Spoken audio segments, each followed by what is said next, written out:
Good morning. Welcome to GOOF, the Greenville Unitarian Universalist Fellowship. My name's Ward Hammond. I serve on the Sunday Services Committee and also part of the Humanist group, your point person there. And finally, the Heretics, our band, who will be playing again soon, I hope. Whether you've been with us on this Sunday for a long time or visiting for the first time today, you are welcome here. Thank you for being with our service. This is a congregation that is theologically diverse, to say the least, and community with participation open to all who agree to live out our principles, mission, and values. We are a very welcoming congregation, people of all sexual orientations and gender identities, races, ethnicities, and abilities.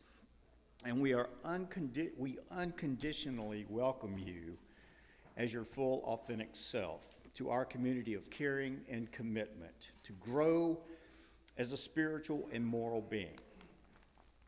Our congregational mission is to strengthen our connections with one another and our planet by enlivening minds and spirits, building community through liberating love, and advocating fiercely for justice. It is a custom in this congregation to acknowledge visitors and newcomers. So if this is your first time here, would you mind raising your hand so we can acknowledge you? Oh, thank you. Welcome. We're so glad you're here. And after service, we have coffee.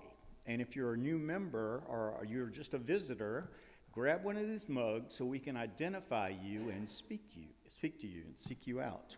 You can also fill out one of the cards in the pew so we can contact you there.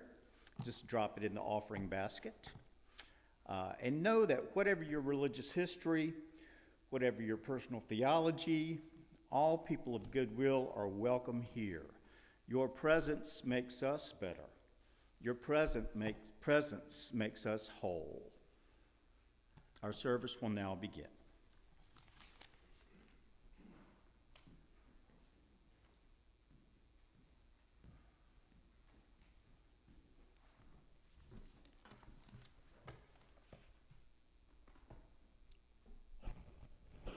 Good morning.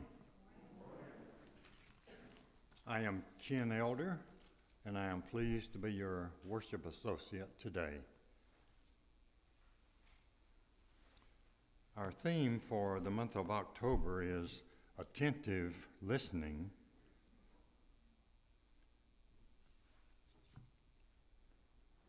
Our Unitarian Universalist pocket guide lists the sources of our faith.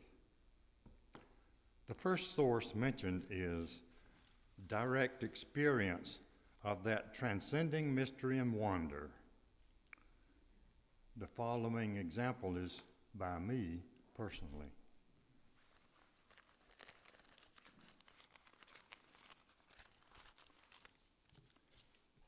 It came to me in my feelings before I knew it in my mind.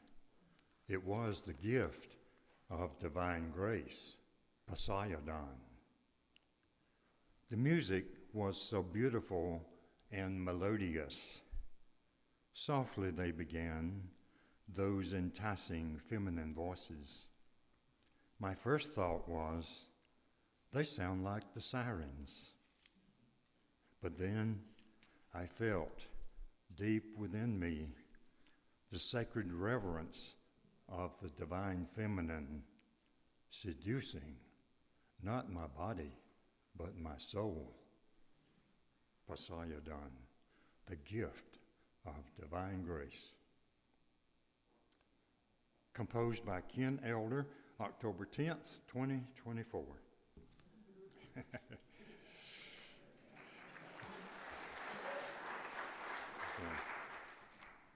We now acknowledge our sacred space here with the lighting of the chalice.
Good morning, Goof. I'm the Reverend Chris Hockman, so happy to be here with you all to experience some timpani and a dude making reference to the divine feminine. Where else will you get this in church? I've got some additional good news regarding our collection for the UUA Disaster Relief Fund that will support efforts from Hurricane Helene and Milton.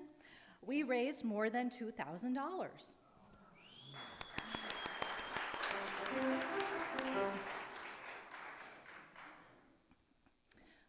The call to worship for this morning is 3 individual quotations. The first one I will be sharing is by far the longest. It's from a religious educator, our religious educator, Aisha Hauser, our UU religious educator, not particular to Goof. This is part of her remarks when she accepted the Angus H. McLean Religious Education Award in 2018. She said, "The next call to action for racial justice has arrived. My people, will we answer? The UU white supremacy teach-in movement, which happened in 2018, was unprecedented in its scope, and it was just the beginning of a crucial conversation. This conversation has angered some and empowered others. It is, for the first time, an honest conversation. What is at stake is the heart and soul of Unitarian Universalism. We are a people of faith, a faith that demands of us reflection, determination, and yes, a commitment to justice. Centering the voices of the marginalized will be part of becoming whole as a faith and as a people." The next quote is from W.E.B. Du Bois. "Children learn more from what you are than what you teach." The third and final quote is from Carl Jung. "Until you make the unconscious conscious, it will direct your life, and you will call it fate." Come, let us worship together. Please rise in body or spirit to sing hymn 1020 in the Teal hymnal, Wo-Ya-Ya.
Good morning, Goof. I am David Funderburk. I'm the Director of Religious Education here at Goof. And before our story, I have a couple of announcements today.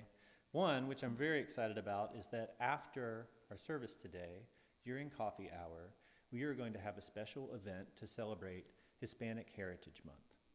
Now, we're just doing a little bit, but that little bit includes some tasty, authentic food from some local restaurants, as well as some food that Dionisio has provided for us. And it'll also include some music and a good friend of mine who's a salsa dancing teacher. So if you'd like to do a little salsa dancing, even if you've never done it before, we'll have salsa dancing lessons for all ages during coffee hour. So please come get some food and do all that. I normally would invite children and youth and anyone to come up and sit at the base of the steps while I read our story, but today we have a special problem where the book I ordered is stuck in the mail. So I have to read off my phone, which is tiny, and I invite you to look at the slides I have behind me. So if you do want to change your seats so that you can see the slides better, you're welcome to do that. But I'm going to read the story from up here. So our story today is a difficult one. Our theme is deep listening to people who are marginalized or oppressed or don't feel like they're being heard. And we might think, well, that's just a matter, we just need to find those people and listen to them, right? But what if the people who feel like they're on the margins or that they're not included have felt that way for so long that they don't feel like they can speak anymore, that they don't feel like they have a voice? So our story today is called The Rock in My Throat by Cao Kalia Yang. And Cao Kalia Yang, when they were a child, this is a true story, when they were a child, of when their family was an immigrant family that came from the country of Laos in Southeast Asia, where they speak the Hmong language. And her family spoke that language at home, but she was very uncomfortable having to go to school where she had to speak English. So this is Cao Kalia Yang's story. If you see me do this, I'm just telling them to change the slide. Recess is the hardest time of the day. All the kids are playing. Some are on the playground, and others are in the field by the side of the school. There's a group on the pavement in front of me. The teachers are all busy watching over the kids and talking. I look at the sky. I look at the ground. I look at my feet. I look at my hands. I look all around so the people can't see that I'm lonely.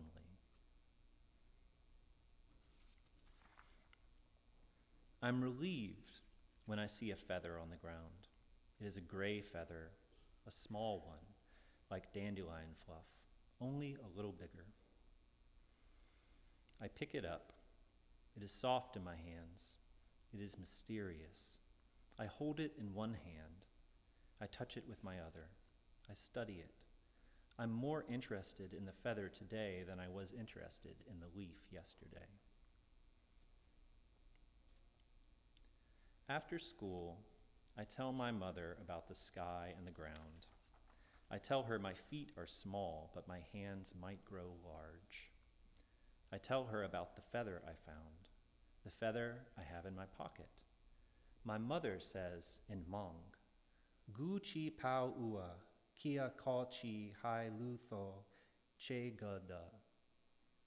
Apologies for my Hmong pronunciation for anyone who noticed that I said the wrong thing. But that translates to, I don't understand why you won't speak at school. Her words make me stop talking. I feel the feather in the pocket of my jeans become smaller and smaller. Inside my pocket, my right hand reaches for the place where the feather is, afraid that it will disappear. Later, I look at my mother across the table from me. I'll never tell her about the moment I decided to stop talking, if I can help it. I don't want to be like the many people who speak English. There's a rock in my throat now, and it grows heavier by the day.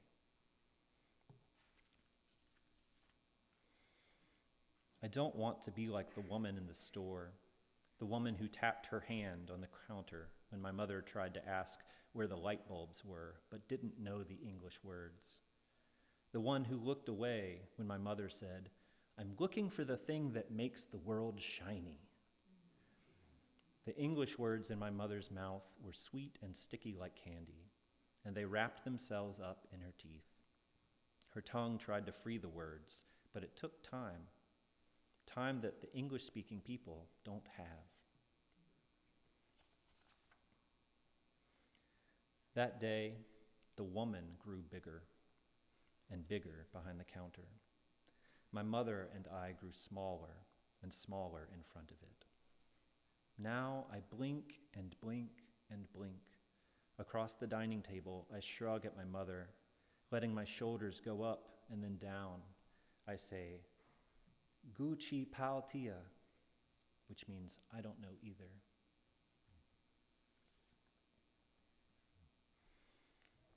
At first, no one noticed when I stopped talking at school.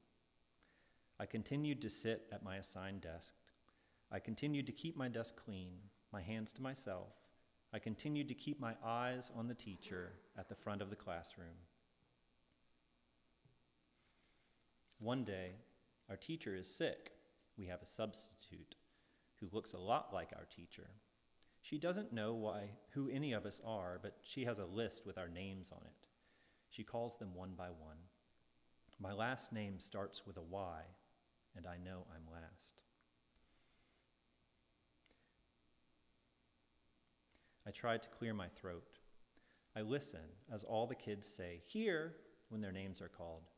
Trying to get the air out of my mouth feels like I'm pushing my heart up into my throat.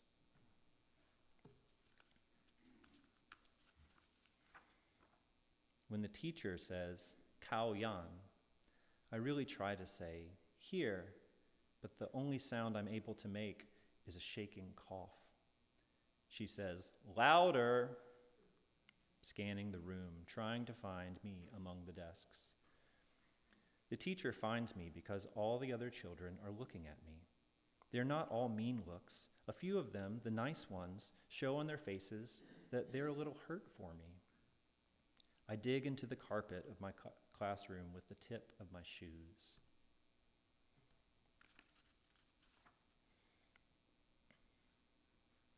I want the floor to open up and suck me down through the thin carpet, through the thick cement, through the pipes, through the basement, through the ground, all the way to the core of the earth, so that the burning in my face would feel cool next to the plasma underneath everything.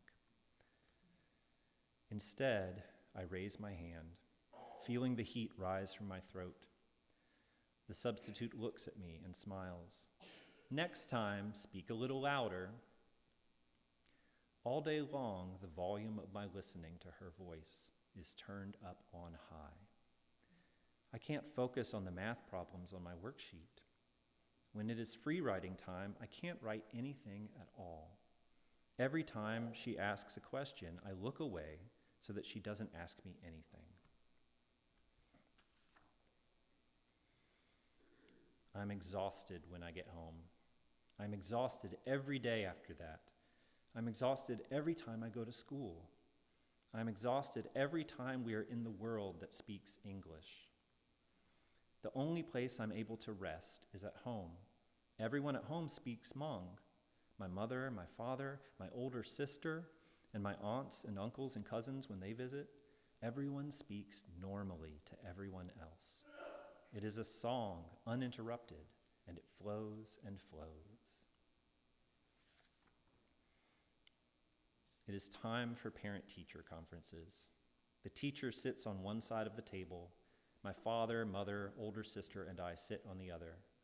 The teacher wants to know, "Does Kao speak at home?" My sister says in Hmong. This teacher also wants to know if Kalia speaks at home. My father and mother look at each other, and then my mother says, "Tell her Kalia speaks all the time." My sister says in English, "My mother wants me to tell you that at home, Cal speaks all the time." The teacher bites her bottom lip a little and flattens the line of her mouth, looking at me like I'm a puzzle. The teacher stops biting her bottom lip, and the corners of her mouth lift in a smile. She says, "Cow is doing well in everything, but she won't talk at school." I turn the volume of my listening down. I focus on the wall behind my teacher's head, imagining the concrete crumbling and the world outside coming in. The birds, the wind, the leaves touching at their tips. They're clapping for me, but the hands in my lap are clasped tight together.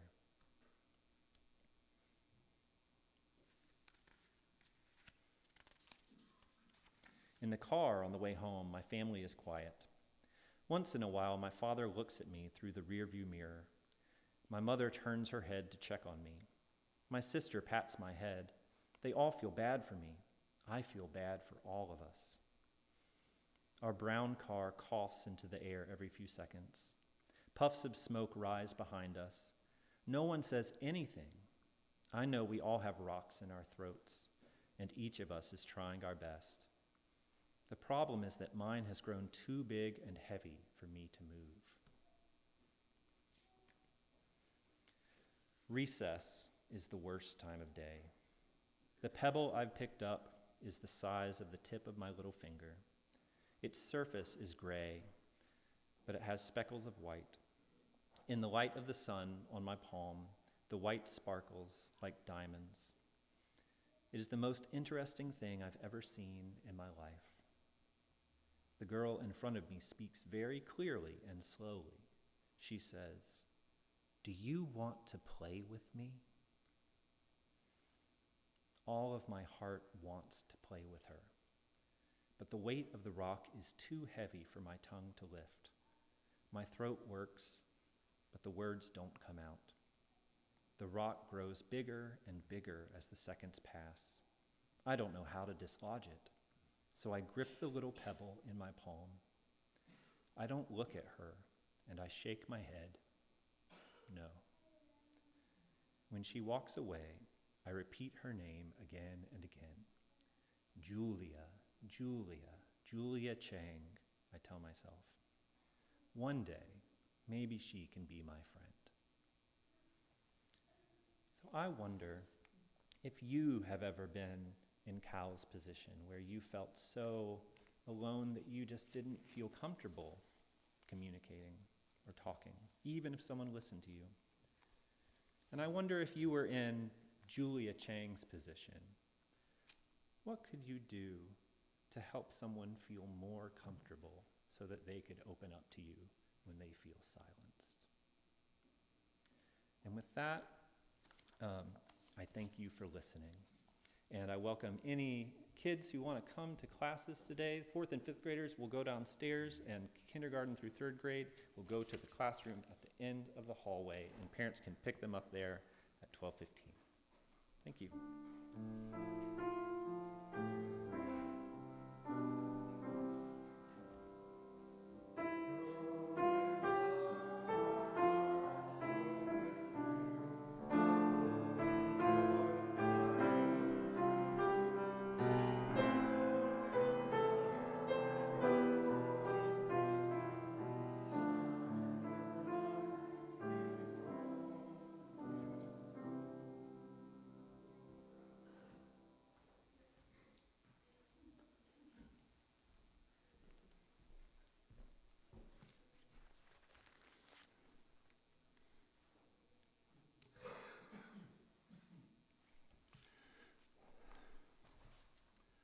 Unitarian Universalism is a grand vision of a world filled with peace and justice, love and joy.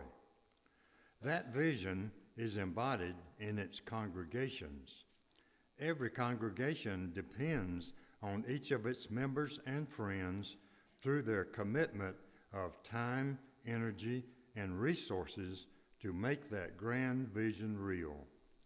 Individually and collectively, we are Unitarian Universalists, building a world filled with peace and justice, love and joy.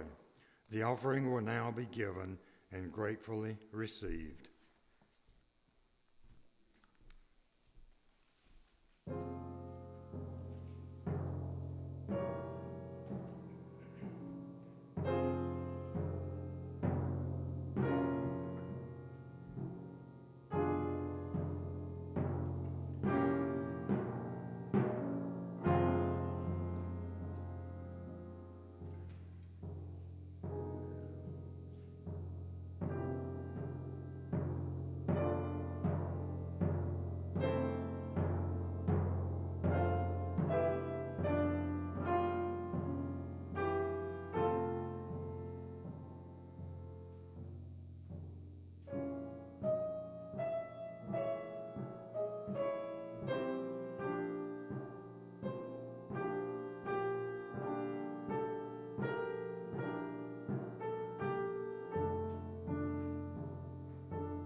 In our community, we make time each week to share pieces of our lives with one another. We do this because each person in this community has value. Each person's experience matters. We share our sorrows with one another today, knowing that sorrow comes into each person's life, knowing that together we offer comfort. We also share our joys with one another, knowing too that joy comes into all our lives, knowing that together our voices can rise in a chorus of celebration.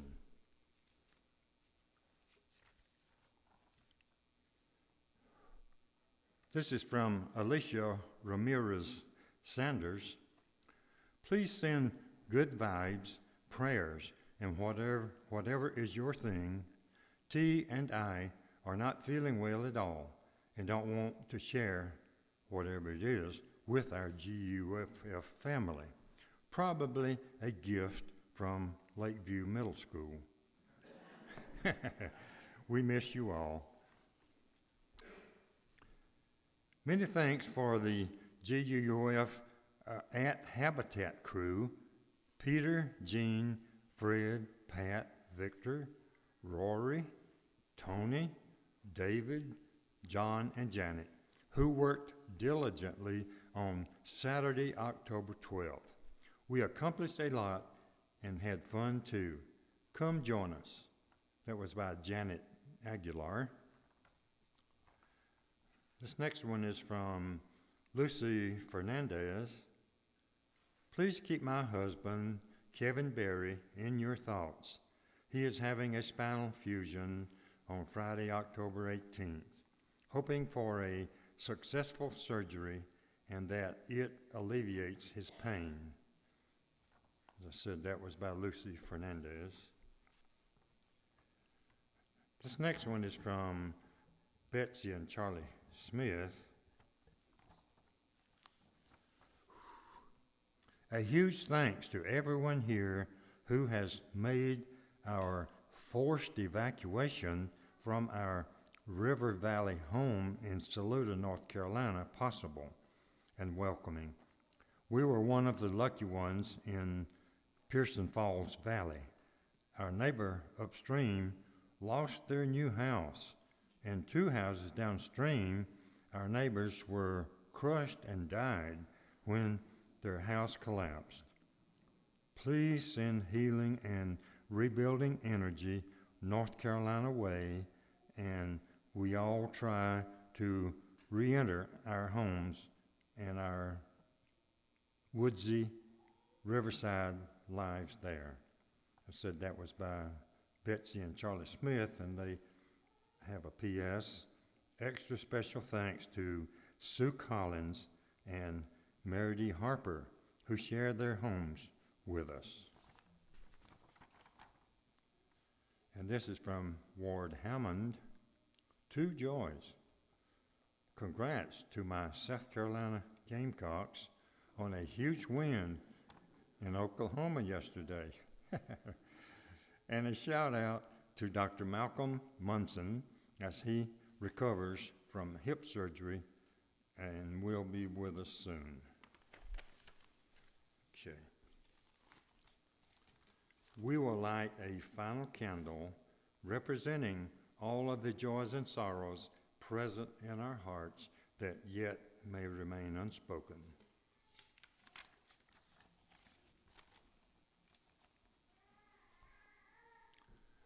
Let us use the next few moments of silence as we prepare our minds and hearts to receive the meditation message.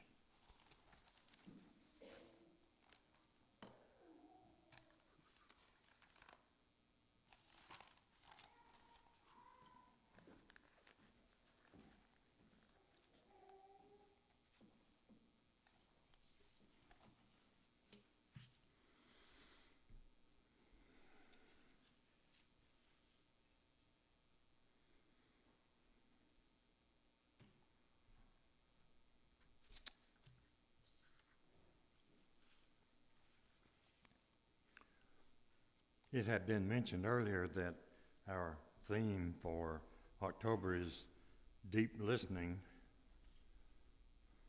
There's one type of listening where we listen to each other with our physical ears, and this meditation message has to do with a special kind of internal listening. So this is by John Saxon, and it is titled, Listen, the Spirit is Calling. Listen, can you hear it?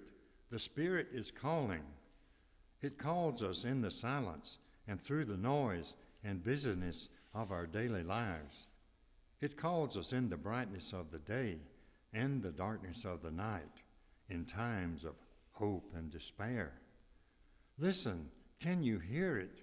The Spirit is calling.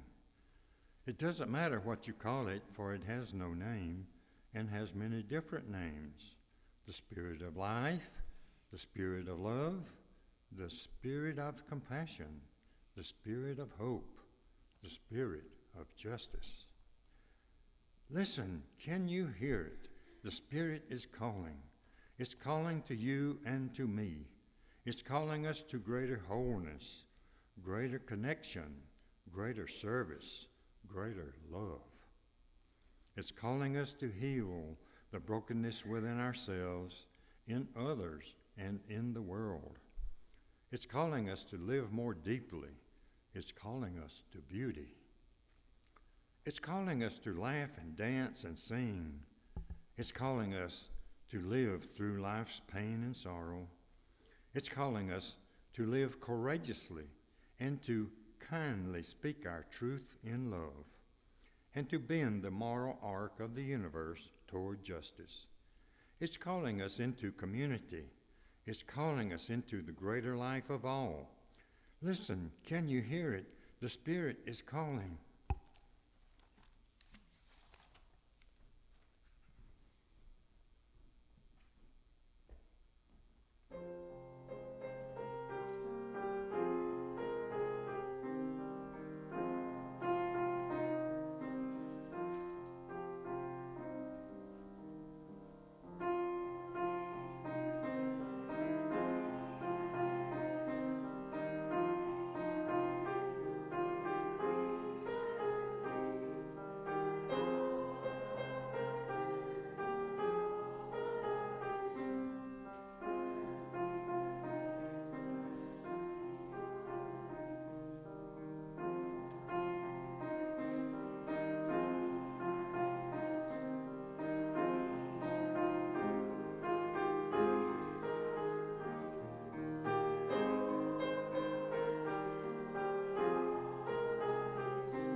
As we continue to explore this month's topic of deep listening, I'd like to highlight one aspect which David highlighted very well earlier, which is the ability to deeply listen to stories about the life experiences of people who are not you, particularly those who may experience the world quite differently from you.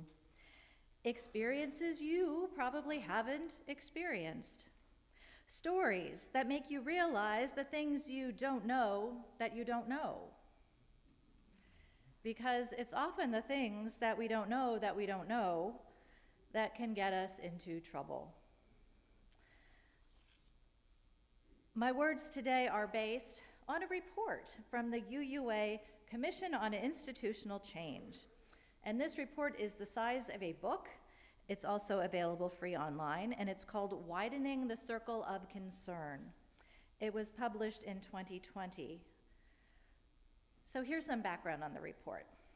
The Commission on Institutional Change was established in 2017 and charged by the UUA Board of Trustees to conduct an audit of white privilege and the structure of power within Unitarian Universalism, and analyze structural racism and the white supremacy culture within. The report made many recommendations for our national association and its member congregations, like GOOF. One of the report's major findings was that Unitarian Universalists continue to repel many of the people who would otherwise provide the resources to fuel our continued growth. Though our predominantly white congregations may see themselves as welcoming, without particular practices, they continue to mirror the kinds of harms done to people of color and other marginalized groups in our larger society.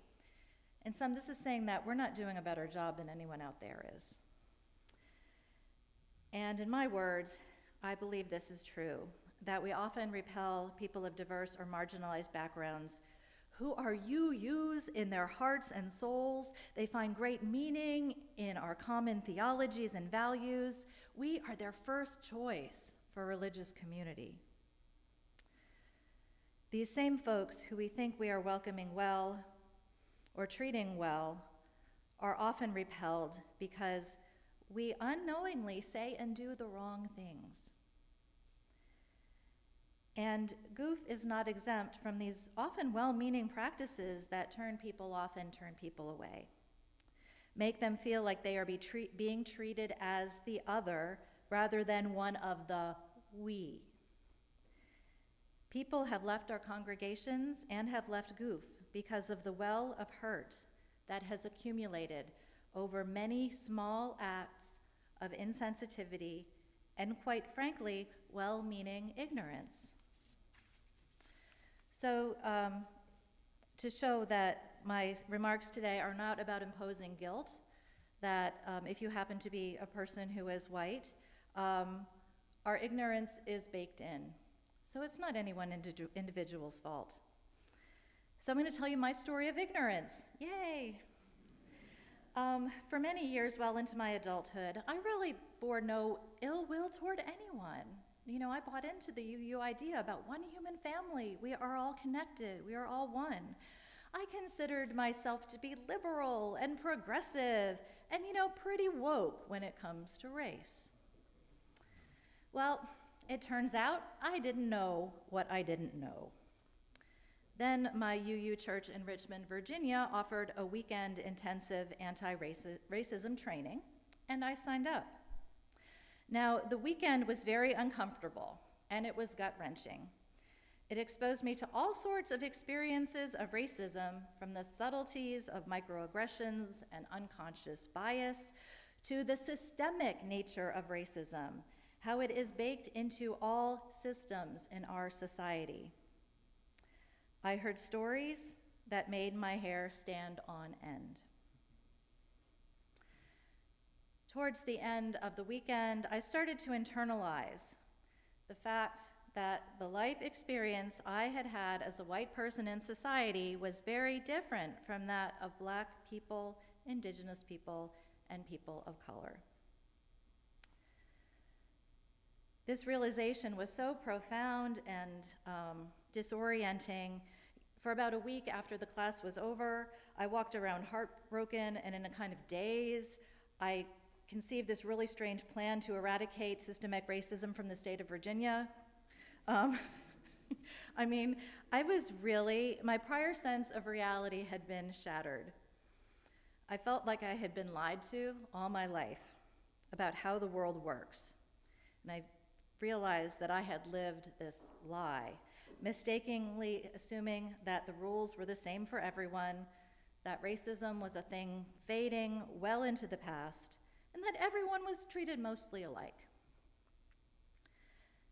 I learned that walking in this society in a skin that is not white is a very different and sometimes unpleasant and dangerous experience, so like anything I knew. My whole reality shifted, and that was really only the beginning. I was angry that no one had sat me down and told me all of this sooner. I was angry at myself that I hadn't taken the steps to gain this awareness sooner. I eventually began to notice racial bias and slights in my workplace. I began to speak up when I saw that people were treated dismissively or unfairly.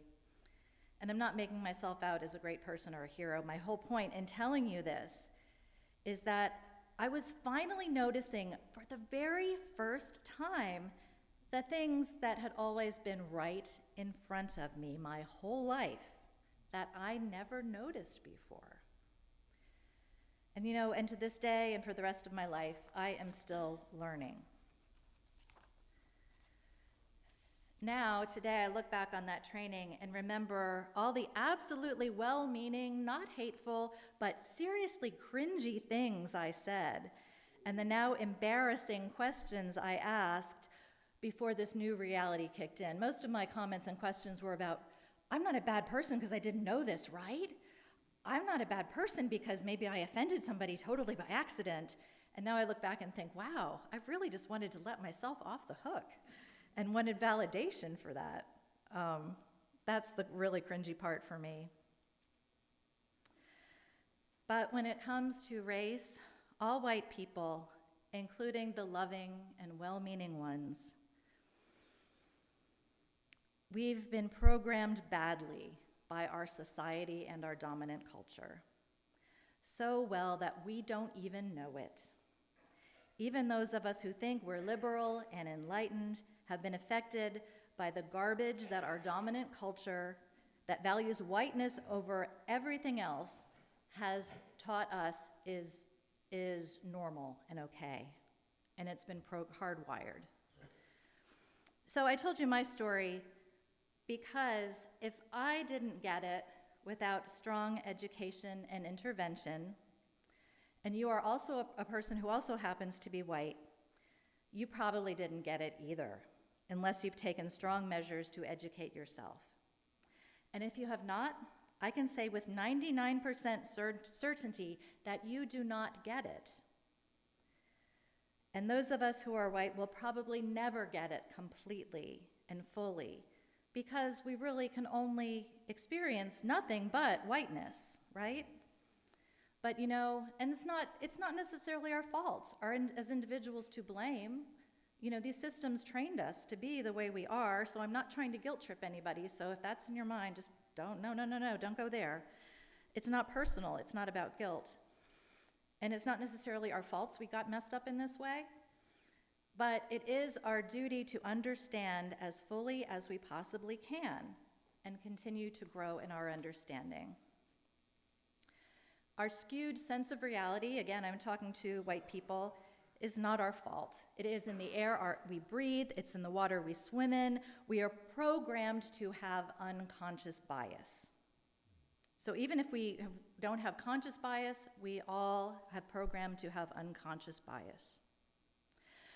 But what we can do, which is the moral and spiritual obligation, is to work to counteract this bad programming and bad messaging we picked up on unconsciously our whole lives. About unconscious bias, the report says, the fact that a vocal minority of Unitarian Universalists continue to deny the existence of unconscious bias is both disturbing and discouraging. It is also true that many UUs have not personally experienced the impacts of such bias, though Black, Latinx, Asian, Indigenous, poor, disabled, and LGBTQ+ congregation members and religious professionals understand it as a day-to-day reality. Okay? One side, don't get it. The other side, this is my daily life. For many generations, the report continues, the standard within many UU communities has been to promote a colorblind approach to religious education and social engagement. This approach is inadequate.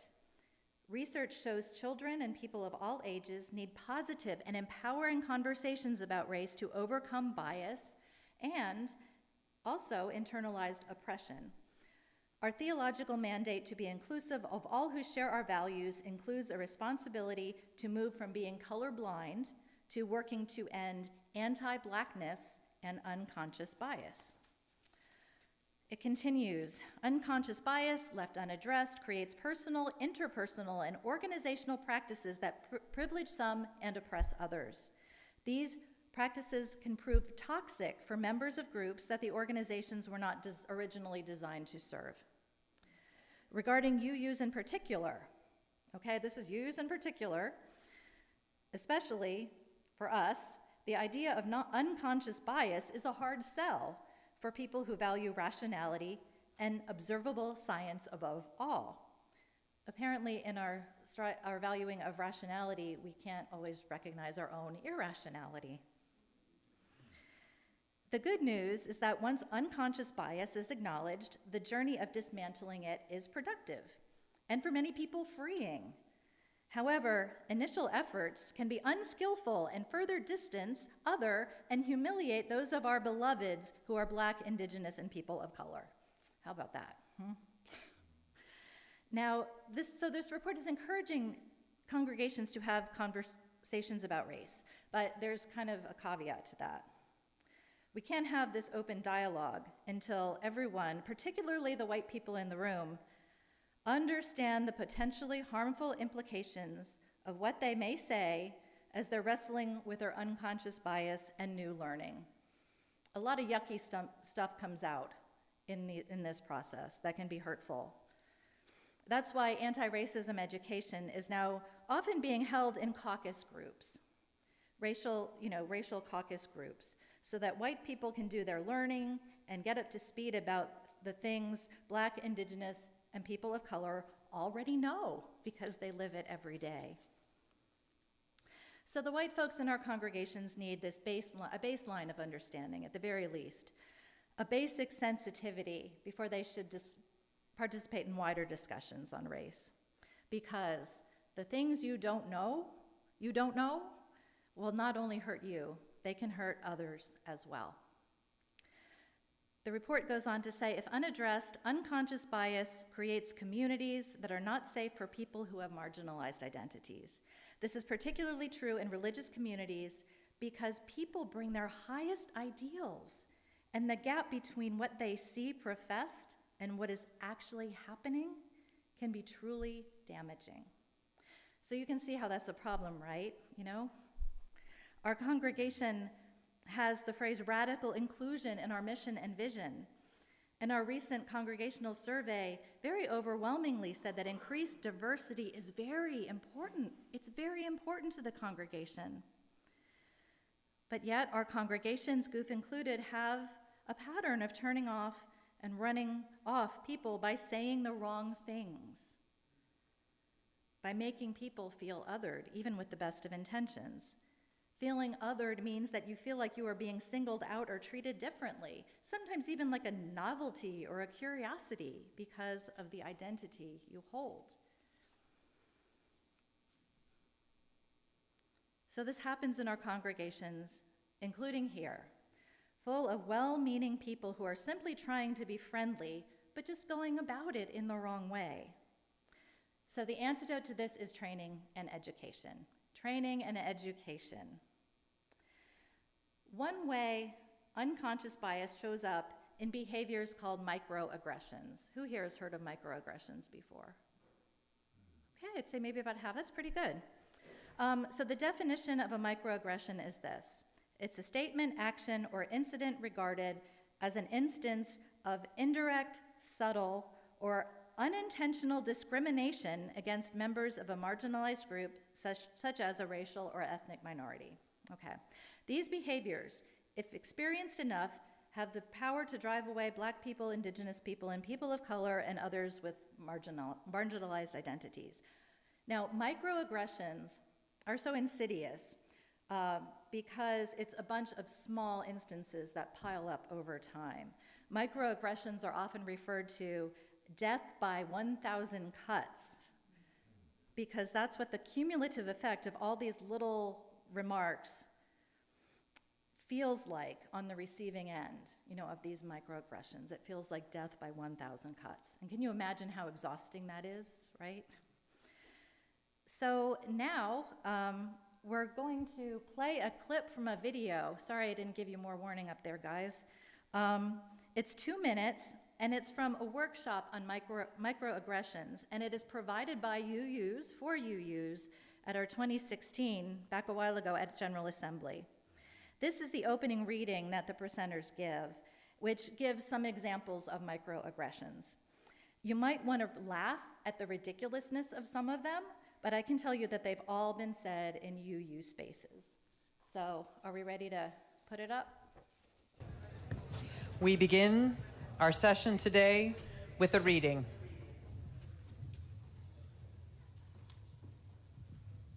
Our hearts are broken open.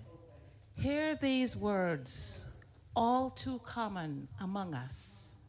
We all know we are an all-white congregation. We gather here to rid ourselves of darkness and bring ourselves into the light. We are here to walk together.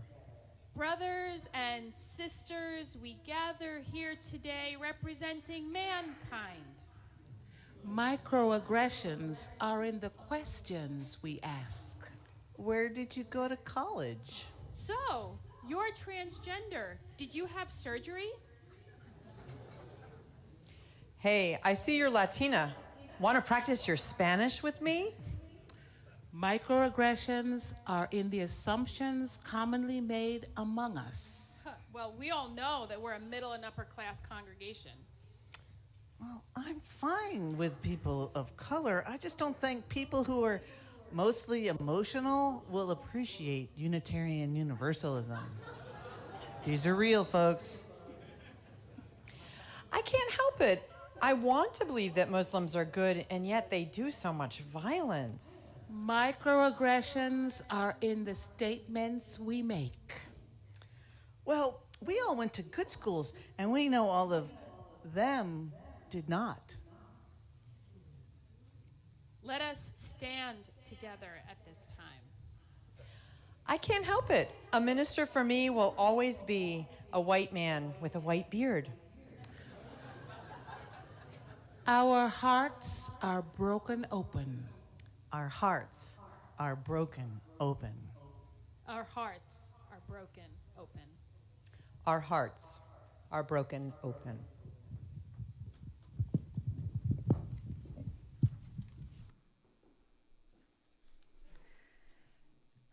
So one of my main concerns about anti-racism training in congregations is the inability to reach enough of the congregation to make any real difference. In this congregation, courses called Beloved Conversations has been offered. We have offered Jubilee 3, which is actually the training I took that I described to you about my ignorance back in the day, a long time ago. But only a small portion of the congregation has taken them. And not everyone is going to sign up for an intensive course or program for many various reasons. So we need to find ways to reach more people in the goof community. So we have this baseline, everyone has this baseline of education on the do's and the don'ts that will make our community more welcoming and frankly more survivable for those with marginalized identities. So that's why today I'm going to ask the white folks in the congregation to do a thing. I'm going to ask you on your own time to watch this whole video because this information is so needed for the present and future of this congregation. It's needed for us to become the people we want to be and we profess to be. Now, I'm not requesting any of our non-white folks watch the video, again, because you live it, it's nothing new to you. The video is a little bit over an hour long. I'm positive. I feel good that we can get over this hurdle. We can get over this barrier related to microaggressions in particular that is holding us back. Because I know I've seen it. You are loving people who want to learn and want to do the right thing. Y'all don't have a mean bone in your bodies. Now, regarding the video, I want to share that it is not a technical masterpiece. It's just a film of a workshop in a conference. It's very primitive. There were some technical difficulties and awkward moments. There's some breakouts you can fast forward through. But the speakers and the content is great. I'm hoping we can get 100 congregants who identify as white to watch this video. Do you think that's realistic? Good, I'm glad you said yes. Thank you. Because this is really the first step toward building the diverse and inclusive goof you've all been talking about in the surveys. The thing you said you wanted. So, how many of you are willing to give about an hour of time to watch a video?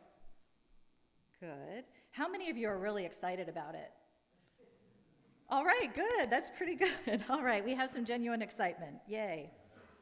So I'm going to ask you to keep an eye out for Tuesday's e-news and other goof media where we will provide links to the video and some of their supporting materials they refer to, including some comic strips they went over that didn't show up on their technical screen anyway, you'll understand it when you see it. Now, I have one final bit of really, really important advice. It's about coffee hour and all the times of personal interaction. If you happen to be white, don't single out any person of color to talk about this sermon or today's topic. You laugh, but I bet there was someone in this room who's like, I've got to go verify this. Or I've got to get someone to tell me I'm a really good person despite not knowing about any of this. Okay?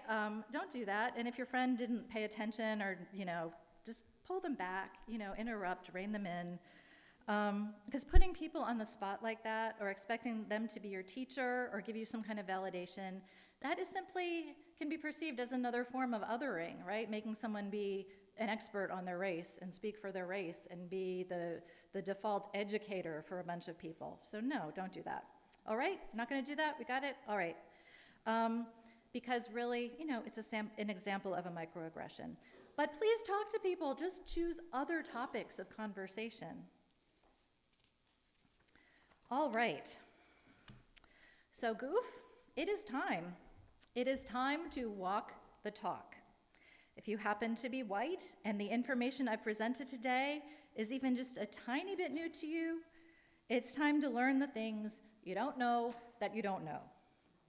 I hope you'll watch the video and do it with intention and take what you are hearing from your fellow UUs into your heart and imagine what the experiences they talk about must have felt like. And have some joy in the fact that you are learning and helping to make goof the way you have said you want it to be, and the way it was meant to be. May it be so. All right. Please rise and body our spirit. We're going to sing 1028 in the Teal hymnal, Fire of Commitment.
Please join me by saying the words in your order of service as we extinguish the chalice.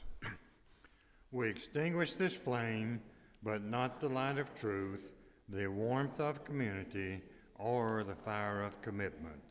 These we carry in our hearts until we are together again.